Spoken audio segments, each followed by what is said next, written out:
Hello. Um, my online persona is InfoSec Bret. Uh, Real name is obviously first name is Bret. Generally known for YouTube videos, walkthroughs for LetsDefend platform, a little bit on the Cyber Defenders platform, some of the SANS Internet Storm Center monthly um, challenges that they put out every so often. Um, I don't know, got 15 years of InfoSec experience, associates, bachelors, and masters. Um, Associates and bachelors of computer networking. Um, Masters is in information assurance. I've got my CompTIA Sec Plus. I had that now for 4 or 5 years, maybe longer. Um, I've got what is it, SANS Certified Network Forensic Analyst. Currently, I am employed as a senior threat analyst for, I don't think they're Fortune 500, but they're a nice sized company based in the US, basically handling security for various other organizations. If you're kind of scratching your head as to why I just don't say the name, generally it comes down to OPSEC. Question is, what do threat analysts do? With subpoints of daily routine and challenges. So, at least from my experience, threat analysts are not really a whole heck of a lot different than SOC analysts. It basically comes down to going through, checking alerts as they come in, and basically running those to ground. Um, Sometimes instead of alerts, you'll get you're partially responsible for the phishing submissions for the end users. Maybe you play some sort of role involving um, employee security awareness. Maybe you're wearing a couple of other hats and you're also doing vulnerability management or playing some part in that, or you're more of a purple team aspect. Realistically, the base set of requirements, or effectively what it basically comes down to, is alert comes in, you run it to ground. Basically, as to how every other organization decides to go through and do it, as to whether or not they try to force you to wear more hats, to try to blend you a little bit more to be purple as opposed to just straight blue team. Depends on the organization. Daily routine is effectively just that. Get in, check the alerting consoles. Maybe you sit there and do some health checks for various infrastructure. Sit there and basically, again, run the alerts to ground. Challenges. Right now, it's actually getting people that don't just sit there and try to throw word salad at you. Um, I know that the organization I'm with, they're going through, believe they're still trying to hire for regular threat analysts as opposed to the senior aspect. But arguably, I've kind of paid a little bit less attention since I've joined the organization, not actively looking for a new job, for lack of a better phrase. Um, and then depending as to, if you're taking the aspect of, say, MSSP, well, it's basically, okay, challenges are dealing with the clients. It's not like, okay, if you're differences in terms of if you're SOC for a Fortune 500, you're only dealing with that organization. You might be able to sit there and be able to get the network team on the horn in short order. Go from there to basically get something resolved. Um, you might not have as much separation of duties in terms of stopping you from going through pulling up like CrowdStrike's RTR console and just start nuking some files. Maybe that's got to go to somebody else. Um, Whereas with, say, from the MSSP side, it is effectively you make the recommendations, you hunt the stuff down, And it's really depending as to how ingrained the threat or SOC analyst would be, kind of determines as to what the outcome is. Do you run it fully to ground in terms of going through, connecting to the workstation, nuke the files, administer network quarantine, everything else like that, or effectively you're sitting there putting in a ticket to get another team involved, or you're immediately just raising the alarm to a incident responder team. All that to say, it just really varies per organization, as much as everything you would think would be kind of cookie cutter. Best part for being a threat analyst. That's an interesting one. Maybe a little masochist or hating yourself kind of kick through, but effectively never being bored because there's always some new avenue being attempted on the organization you're defending. So realistically, you may read about um, something on, say, like bleeping computer, a technique that's novel or new, or something that makes the news. Hopefully not ransomware, but and then hours to days to weeks, you see that, and you can immediately sit there and put two and two together. Um, it's always the concept of basically fighting for, or basically seeing new stuff come thrown at you. Let's see. Blue team is cool. Why or why not? Well, let's see. If I did more self-depreciating humor, I could say, well, no, blue team sucks. It'd be kind of sad because I'm basically saying then I suck because effectively well, I try to be more purple, but effectively, depending as to the role, it's usually more blue. Um, yeah, I think if you look at it from a societal view, it's not really viewed as cool. Um, what society views as sexy is effectively the red teaming aspect, compromising other people's systems, not so much the whole aspect of, you with your brothers and sisters in arms sitting there just trying to prevent the organization from being run over. Soldiers in trenches, effectively. Um,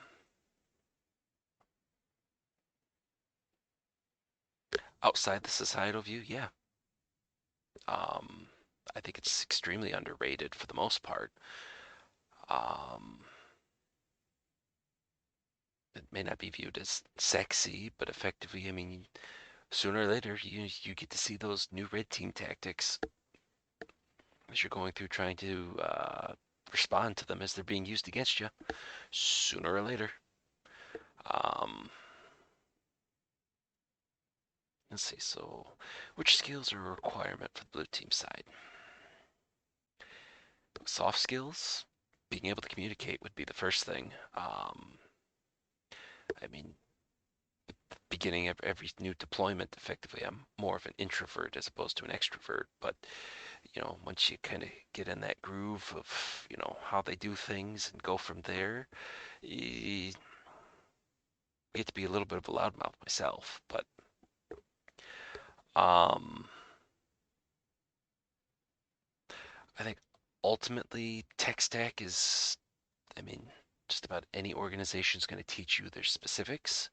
So, I mean, if you can get your hands on Splunk and go through and get used to that, it's not a one-to-one transition, but effectively, if you've used one seam, you can use just about anything else. It's just basically being trained up on the key differences. I mean, if you've got an idea as to how to search, it'll serve you well. Um,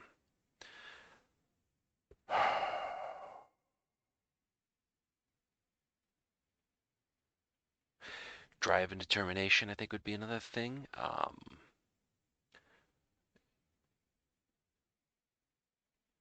From that particular aspect.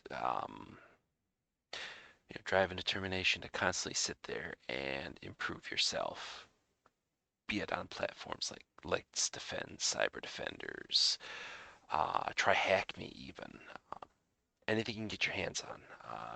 The drive and passion to sit there and continue education. So, things like Range Force, um, Cyberry, hell, even YouTube.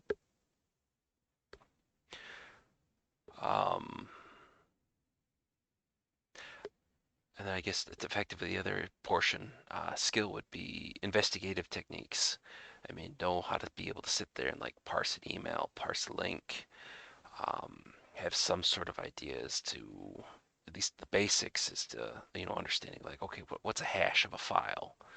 Um, Proper ways to sit there and make use of the various tools that you probably have access to. Um, Understanding concept of OSINT. Now, granted, this is going to more depend as to the organization. Um, I've seen some orgs that do OSINT on themselves to basically know when they get mentioned, or they basically just outsource it to, some threat intel organization.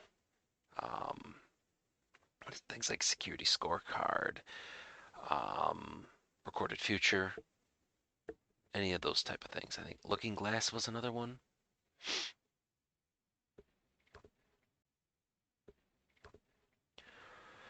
What do I think about creating content for YouTube? It's good. Gives me an easier way to sit there and try to run through the stuff, try to explain the thought process I'm going through, and I guess provide like a benchmark or give back to the community for people that want to be SOC or threat analysts to be able to kind of see that stuff. It's effectively why a lot, like 90+% of my content is all basically on Let's Defend. I mean, it is short of actually having, somebody's manager on the phone trying to rip you a new one because you've isolated their workstation or you've disabled their user account and they're not happy about that. Um, it's a pretty close facsimile to, sitting there doing the third shift or something that would be less populated because you're effectively by yourself. I know some organizations follow the sun. They might involve a secondary SOC of people like over in India if it's a U.S. organization. So general U.S. hours are covered by somebody in the U.S. and then you've got a team that sits there and handles the stuff after hours. But creating content for YouTube is fun.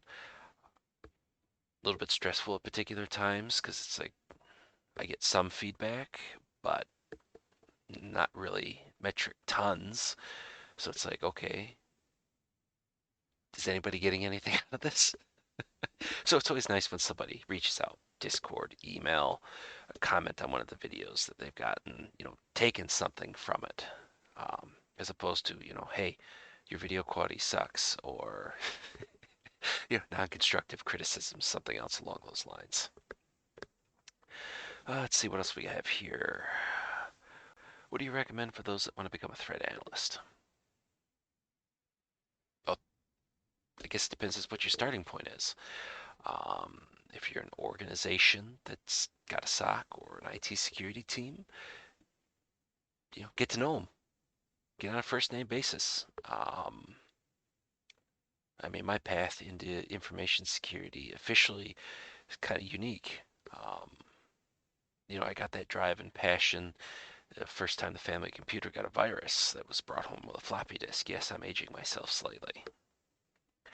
Um, couldn't sit there and use it, and so I wanted to know, it's like, why? What is this thing? How did this happen? How do we defend against this?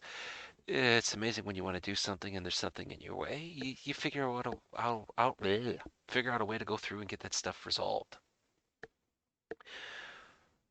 Um, but if I go to circle back, you get on the first name basis, see as to whether or not if you can start talking to the team lead, or maybe see if your manager can make introductions in the event that there's an opening. Even if it's something where you just do, what you're doing is a little bit slow, maybe you can sit there and shadow with the security team, get a little bit of experience, see what their tech stack is. Maybe take that, what you can learn, go back home, try to emulate the best as possible, go from there. Um, it's kind of effectively the way that it worked. Was in the middle of sitting there doing my master's for information assurance, working at a Fortune 500.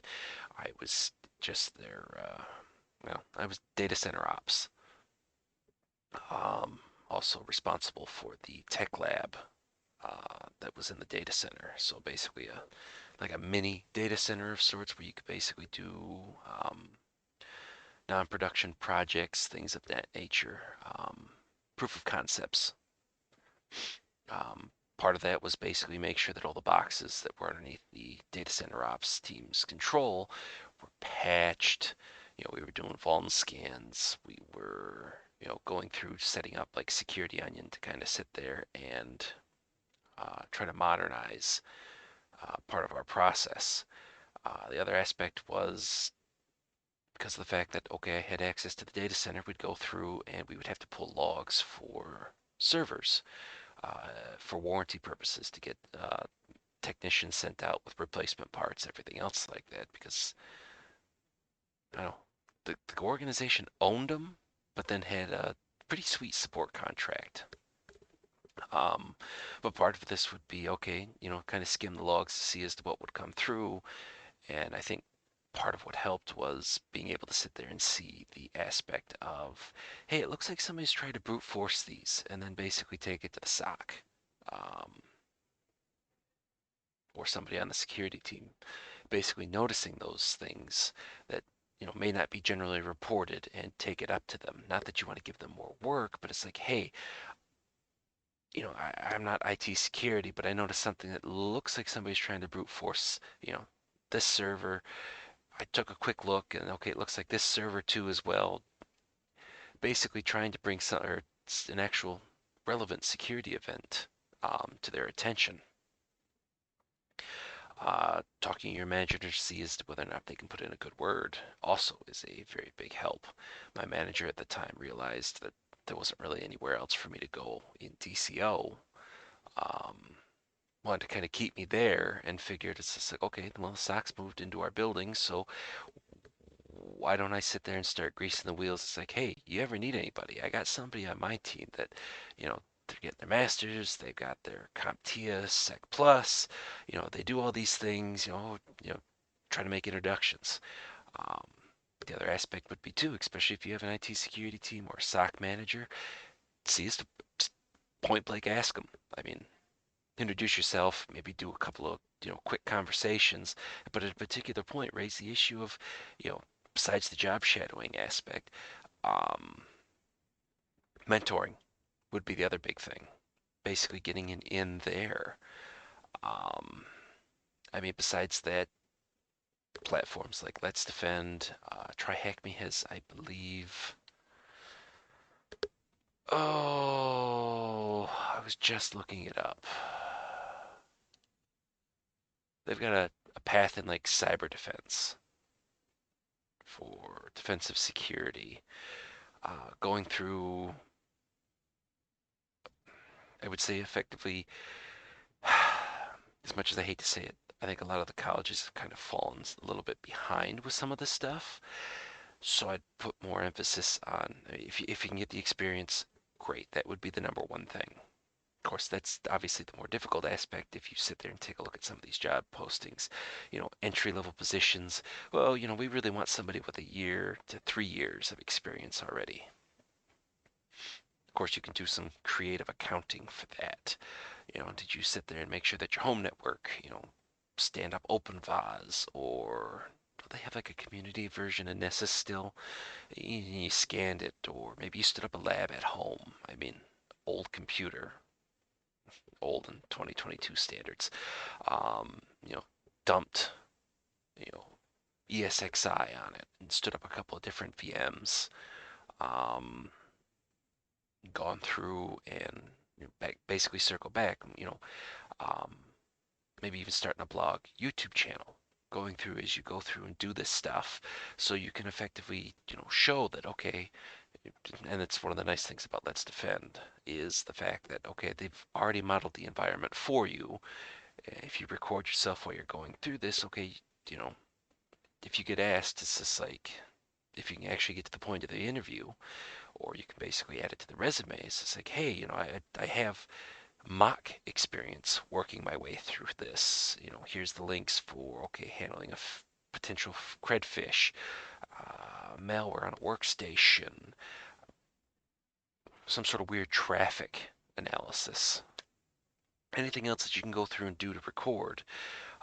If you're not going to put it up on YouTube, then maybe something like a blog to denote going through and doing this stuff. So instead of actually doing videos, if you don't want to have your voice there, don't want to have your face like how I started, um, blogging the write up as you go through and do these individual steps as everything builds itself up. So you have a portfolio of sorts.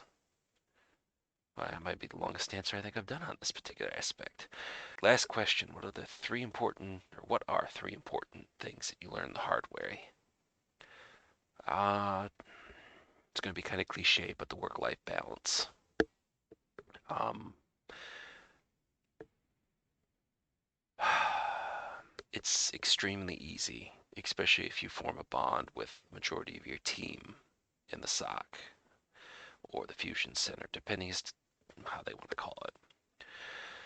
Um, you don't want to leave a man down, so you put in extra hours, even if basically your salary.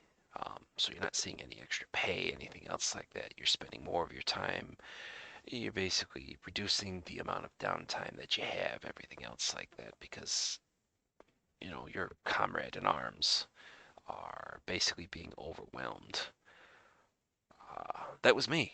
It reached a particular point. Of course, it also helped change in home life, home conditions, to better realize it's like, okay, yeah, something needs to change. You start to get unhealthy, um, you know, too much coffee, too much energy drinks, fast food because, well, we're pulling another, 12, 18-hour shift in the SOC because, I mean, they're just trying to handle this stuff. Greasy pizza, everything else like that, which you got a good SOC manager. They sit there and they try to sit there and reward very good behavior, finding this stuff, knocking it out of the park, so stuff to keep morale high, or effectively, they take it on themselves to go through and do what they can for everybody that's, stuck working. So I guess that's one. Two more important things. Especially the SOC and Threat Analyst role. If you're not 99.9999% confident in what you've got, get somebody else involved. Get another set of eyes. Get a fresh perspective. One of your team members. Um, you know, take it up the chain. So if you're just a level one SOC or threat analyst, take it up to the level twos or seniors or however they've got their particular cycle. I mean, is it level one, two, and three, and then SOC manager? Just take it up the chain. Realistically, there's not so much of a dumb question when it comes to this stuff. You're there in the defense of the organization. You see something,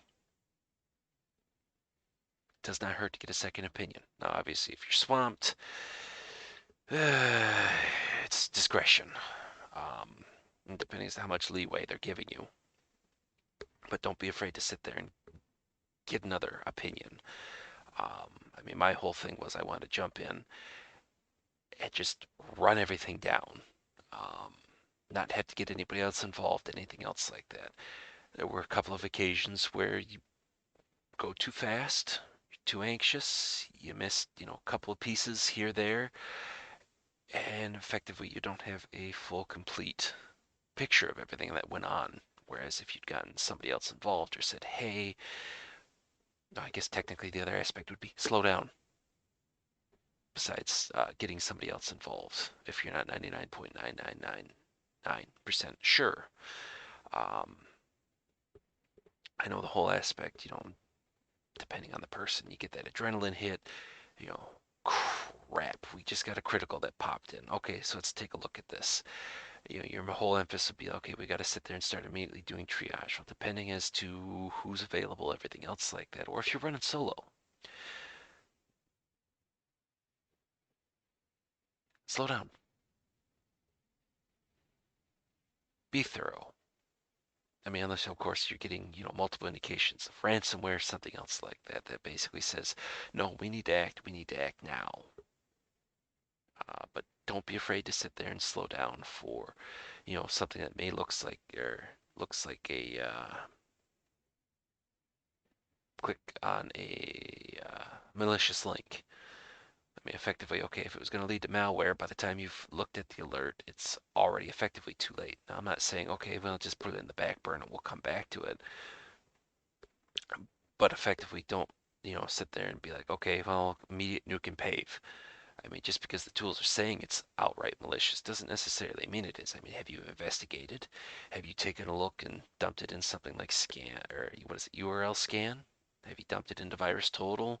Have you done anything else besides immediately jump to the gun of nuke and pave, nuke and pave, nuke and pave, nuke and pave, or restage, or whatever the terminology is going to be used?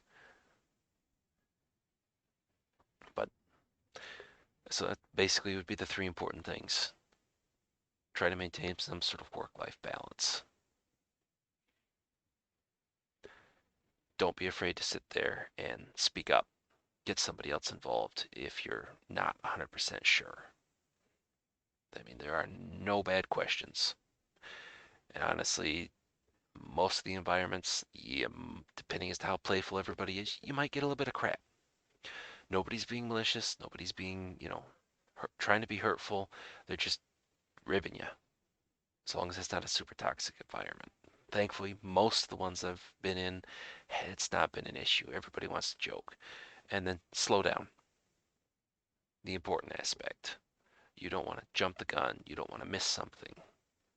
Well, I guess I should technically preface that with slow down, unless it's ransomware or some other critical event. Um, Especially if you're the only one on. That's a exceptionally big point to be like, hey, this is too big for me to chew on. I got too many things to look at. I need help. Be nothing worse than sitting there thinking you're going to sit there and handle everything, and because of your insistence, it just made the matter to handle everything yourself. It just made the matter worse. But there we go. So there's the, well, technically 7 questions with the intro. Um, you can find me on YouTube as infosec_Bret. Same thing on Twitter, and if you're in the Let's Defend Discord or some of the other, I've got the same exact handle, infosec_Bret. So, um, yeah,